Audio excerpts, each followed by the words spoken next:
What's up, my YT homies? It's your girl Alethea coming back with another video. And by the title, you already know what this video is about. It has been over a month since I came in with my last video. And the reason for that is because I recently lost my mother. As you can see from the title, my mother passed. So in this video, I'm not going to go into detail on what happened and all that kind of good jazz. I'm going to give you a little bit of information, but not an exhaustive, not everything. I may come back and share that because one of the things that I have found is that I'm caught up here. It's like sometimes talking about it helps me, but sometimes not talking about it helps me. So it just all depends. So January 13th, my mother went into the hospital, and she was in the hospital from January 13th until January 15th, from that Wednesday until that Friday. I went and I picked her up when I got off work, and I took her home. She was not feeling her best, but they did go ahead and send her home because they thought she was better. She went through the weekend, and then we got to that Monday, the 18th, MLK holiday.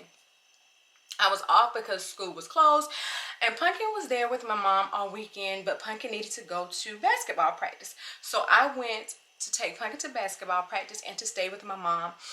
And we left there. We left her apartment, and when we got in the car, as soon as she got in the car, she asked me for my water. She asked me, did I have any more water? Not necessarily mine. So all I had was my bottle of water. I gave her my bottle of water, and it wasn't a whole lot left. So we dropped Pumpkin off, and then we came back here to my place. And we came back to my place so that I could pick up something and I could drop off her laundry, because my mom, where her apartment was, they didn't have a washer and dryer. So she would take her clothes to the laundromat. And so sometimes me or my sister would just wash her clothes for her so she wouldn't have to take them to the laundromat. And sometimes she would take them, and Pumpkin and my nephew would be there with her. Anyway, all that being said, so when we got back here, she was like, bring me back a bottle of water. And I was like, Mama, I don't have any bottles of water. I said, but I can take that bottle and I can refill it from the refrigerator. So I brought that bottle in and I refilled that bottle. So we got back home, got back to her place. The doctor called, and you know how they do the, what do you call them? The tell us something follow-up appointments. So the doctor called, and my mom's O2, her level was at an 82. So she had an O2 sensor, because one of the things, I don't know if I told you guys, but Mom has had some medical conditions that she's had for a while, and one of those is asthma and dealing with breathing and respiratory issues and a couple of other things. But like I said, I may go into that in another video. So with that being said, when they did the telemed, I think that's what it's called, when they did that call, her oxygen level was at 82. So that doctor said, okay, he was going to call back, hang on. So then another doctor called her on the phone. And when that doctor called her on the phone, they wanted her to check her oxygen level again. So she checked it, and it was 82 again. So I took the thing and I put it on my finger to make sure that it was reading it correctly.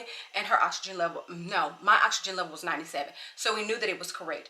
The doctor said, take her back to the hospital. And to this day, and today is March 9th, I kind of get mad at myself for taking her back to the hospital, because I took her back to the hospital, and this was on January the 18th, and we talked every day on FaceTime. I called her, she called me. I would talk to the nurse to see what was going on with her. Now, while I'm not the oldest, I'm the next to the oldest, but I was always my mom's right-hand person. I did everything for her. If it dealt with business, if it dealt with her medical stuff, if it dealt with anything, I was the one that handled it. So the nurses and the doctors or whatever, they knew to call me. I was the one they would call. So anyway, she was in there, and we would talk and everything every day or whatever. And the last time I got to talk to my mom was on Sunday, January the 31st.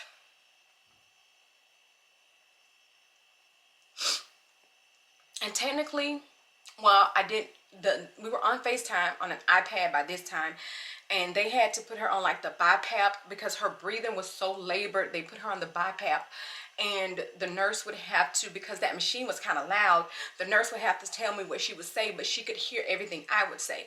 So like I said, this was the 31st, the last time I talked to her, and I told her on the 31st, I was like, okay, mommy, you got to get well. I said, we're praying for you. I said, you know, I told her, I said, don't give up. We love you. We're ready for you to come home. And I was talking to her. I said to her, I said, I'm giving you until the 5th to come home. So then she asked the nurse, what day was it? What was the date? And the nurse told her it was the 31st. And so she did like this.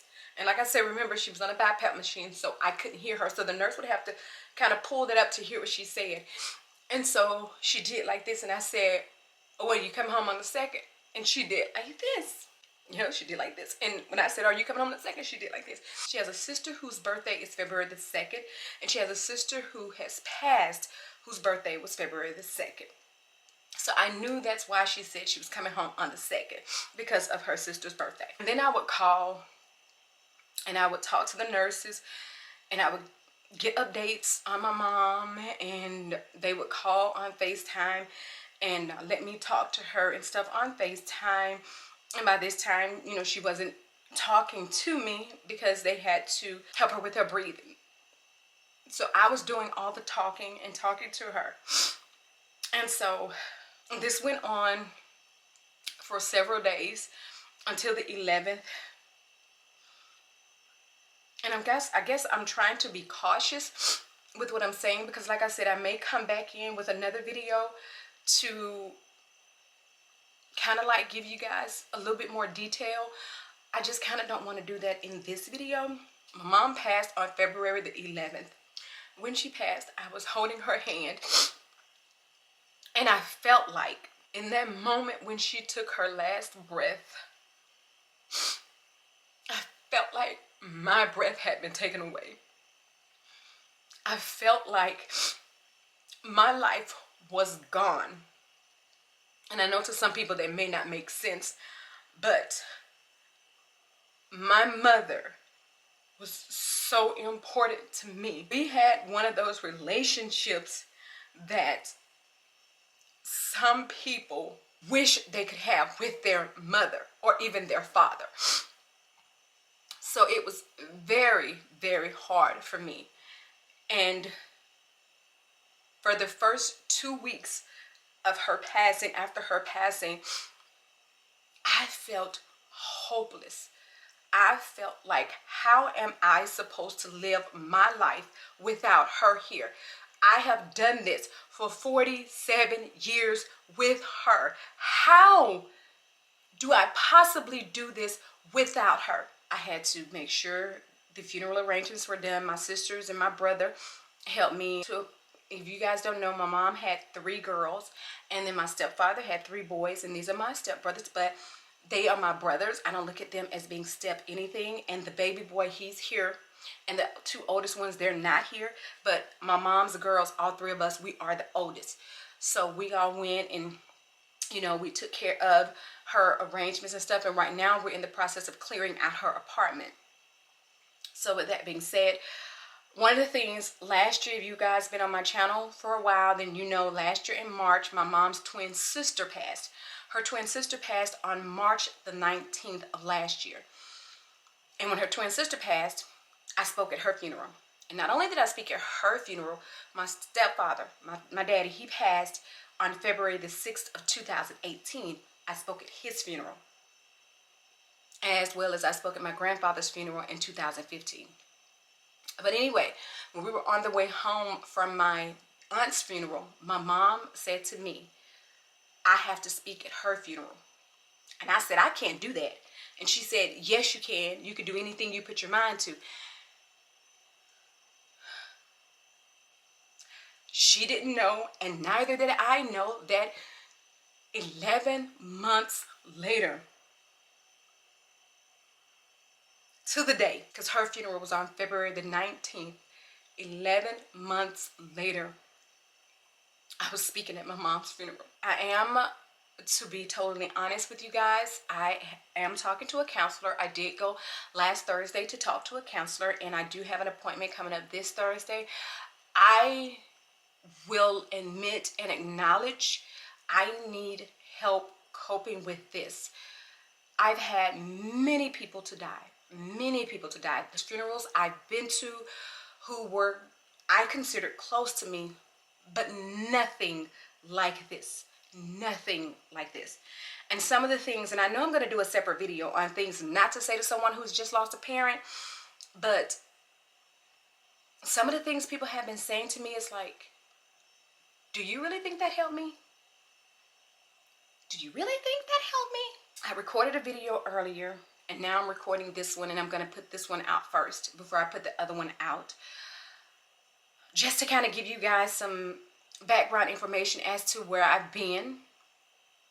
I am trying to get myself back into normal life, whatever that is.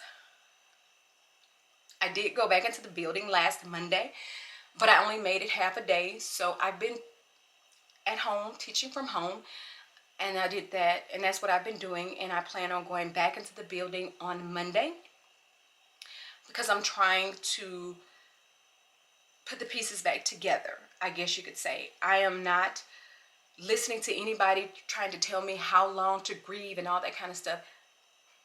This is my mother. You can't put a time on how long I will grieve for her. But what I will say is, I know that she would not want me to be sitting around here feeling like my life has come to an end. She wouldn't want that. She loves me.